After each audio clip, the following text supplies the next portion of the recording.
Le cercueil transportant la dépouille d'Elisabeth II est arrivé ce dimanche au palais d'Holyrood House, la résidence officielle des monarques britanniques à Édimbourg.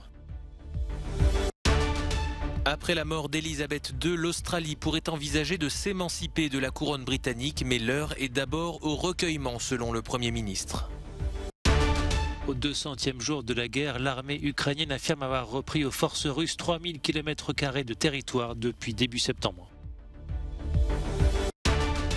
Les États-Unis commémorent les attentats du 11 septembre 2001 menés par Al-Qaïda et qui ont fait près de 3000 morts. Le secrétaire général de l'ONU, Antonio Guterres, constate l'ampleur des dégâts et tire la sonnette d'alarme après les inondations monstres au Pakistan.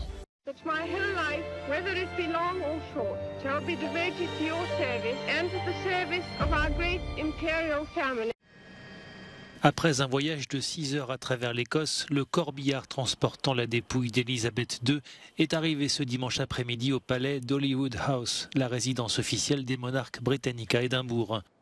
Le cortège funéraire était parti le matin même du château de Balmoral, où la reine s'est éteinte jeudi à l'âge de 96 ans. Tout au long des 300 km du parcours, des milliers de personnes se sont massées aux abords de la route pour saluer une dernière fois leur monarque. À l'arrivée au palais d'Holyrood House se dressaient les enfants de la reine, la princesse Anne et les princes Andrew et Edward, tandis que Charles, intronisé roi d'Angleterre la veille, se trouvait dimanche au palais de Buckingham où il recevait des représentants des royaumes du Commonwealth. En deuil, les Britanniques rendent hommage à Elisabeth II qui a régné sur le Royaume-Uni durant 70 ans. Nous l'avons connue toute notre vie. En fait, la seule constante dans toute notre existence jusqu'à présent, c'était la reine. Bien que sa mort était inéluctable, c'est un choc pour tout le pays. Si soudainement, c'était une femme adorable.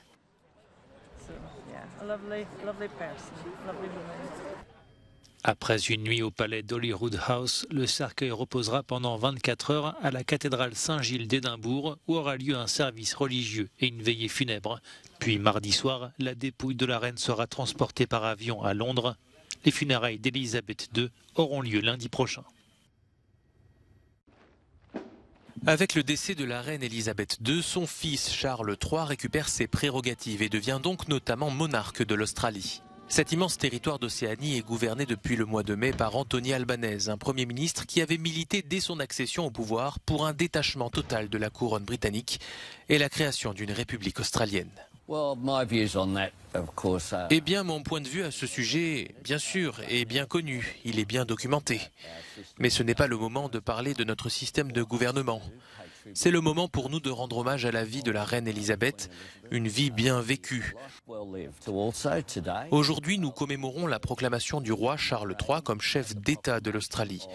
C'est le système de gouvernement que nous avons. C'est un système qu'en tant que Premier ministre australien, j'ai la responsabilité de respecter.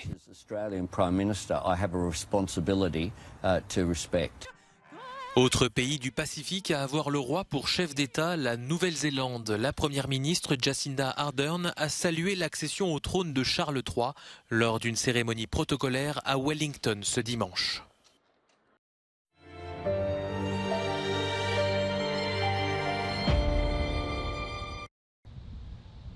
Un drapeau ukrainien brandi par un soldat au-dessus de la petite ville de Tchalovske au sud de Kharkiv.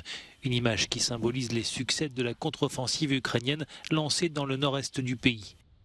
Ce dimanche, au 200e jour de la guerre, Kiev annonce avoir repris depuis début septembre 3000 km² aux forces russes.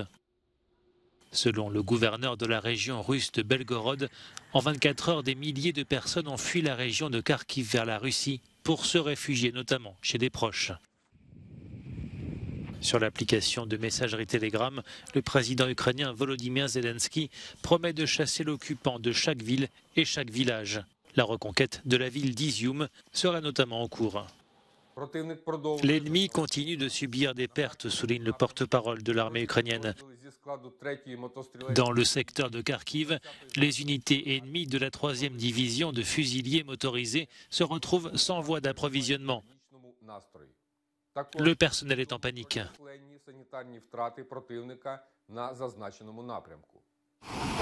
De son côté, le ministère russe de la Défense affirme que ses troupes ont frappé des positions ukrainiennes. Il a diffusé des images censées montrer la destruction d'une unité d'infanterie par des troupes aéroportées.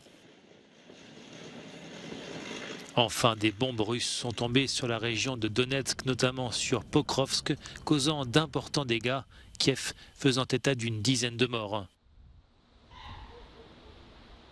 Dans son évaluation régulière du conflit, l'Institut pour l'étude de la guerre basé à Washington indique que les forces ukrainiennes ont reconquis plus de territoire en 5 jours que les Russes depuis début avril. Les risques étaient trop grands. L'Ukraine a annoncé ce dimanche l'arrêt du 6e et dernier réacteur en activité à la centrale nucléaire de Zaporijia, occupée par les forces russes.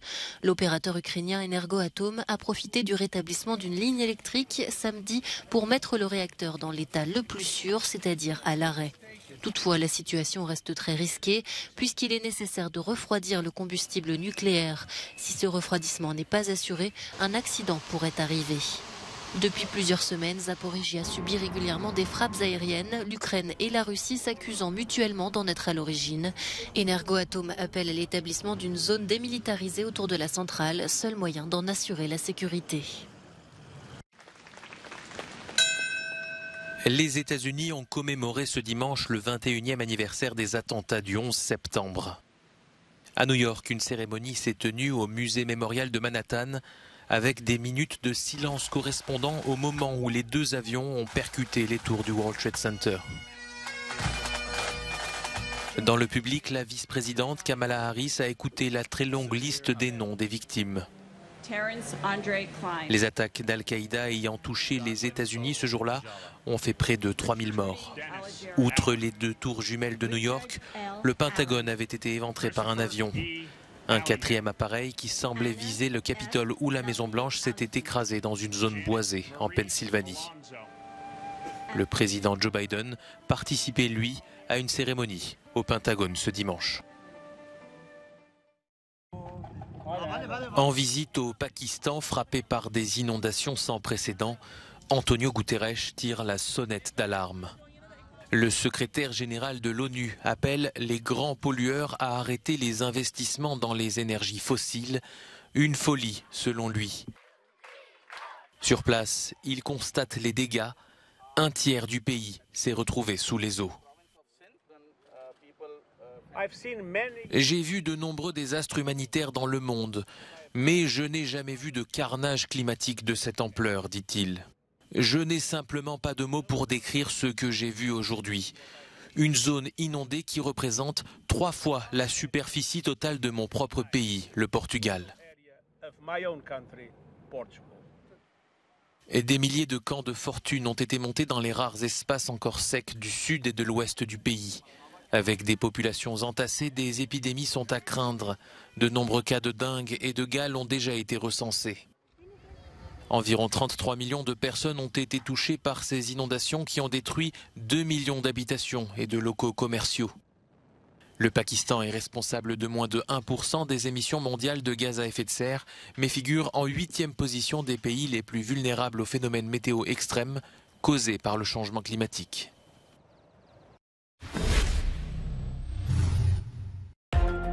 En Formule 1, 11e succès cette saison et 5e d'affilée pour Max Verstappen. Le Néerlandais gâche la fête des tifosi en s'imposant en Italie pour les 75 ans de Ferrari et les 100 ans du circuit de Monza. Au volant de sa Red Bull, il devance le monégasque Charles Leclerc, pourtant parti en pole position, et il file tout droit vers son 2e titre mondial consécutif. Sortie de route, problème mécanique, voiture moins performante, Thierry Neuville avait vécu jusque-là une année blanche.